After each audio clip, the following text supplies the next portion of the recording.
Vous allez me dire, oui, mais tu nous parles toujours des grosses appellations, pourquoi tu ne nous parles pas des petits domaines? Eh bien, ce domaine s'étend seulement sur 5 hectares. Oui, je sais, je vous ai bien eu.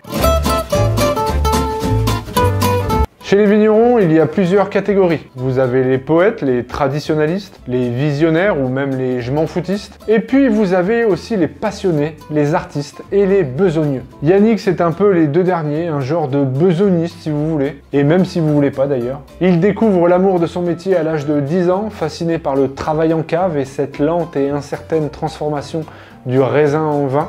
Les 5 hectares que ce vigneron travaille avec passion se trouvent sur une parcelle de sable. Il faut savoir que les sables sont des terroirs très en vue car ils apportent beaucoup de finesse au vin. Et dans une région où le risque est de voir les degrés s'envoler, ce genre de terre confère un certain équilibre. Ces 5 hectares, c'est le grand-père de Yannick qui les reçut en héritage. Il n'était apparemment pas en bon terme avec sa famille et au moment du partage, on lui a dit « Tiens toi, t'auras les plus mauvaises terres du village ». Et les sables à cette époque, à part pour planter des carottes, comme quoi, une bonne engueulade. Yannick réalise ses vins sans levure et les élève en fût avec un minimum de 18 mois. Seulement 2 rouges et 1 blanc pour les Châteauneuf du Pape, et je vous parle de sa cuvée Tradition 2019.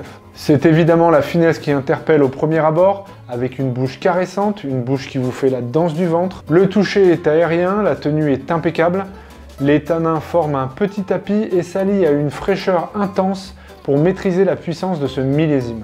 Il reste par moments un peu serré et cela montre sa capacité à évoluer. Du côté de l'aromatique, ce vin pioche dans les fruits rouges entre fraises et framboises, mais aussi avec des notes de cèpe fraîche et des arômes mentholés. Le tout est très expressif, bien équilibré et sans accroc. Un vin qui reste très accessible pour un Châteauneuf et qui ferait office de grande cuvée pour pas mal de domaines. Ce 2019 demandera une bonne aération ou il faudra l'oublier encore une bonne année ou deux dans votre cave. Mais est-ce qu'on a vraiment envie d'attendre ? Voilà, je vous recommande de découvrir ce domaine avec à sa tête un vigneron très sympathique. Bon, il se souvient jamais de moi à chaque fois que je le vois, mais si c'est pour qu'il continue à faire du vin comme ça, je signe pour 3 générations.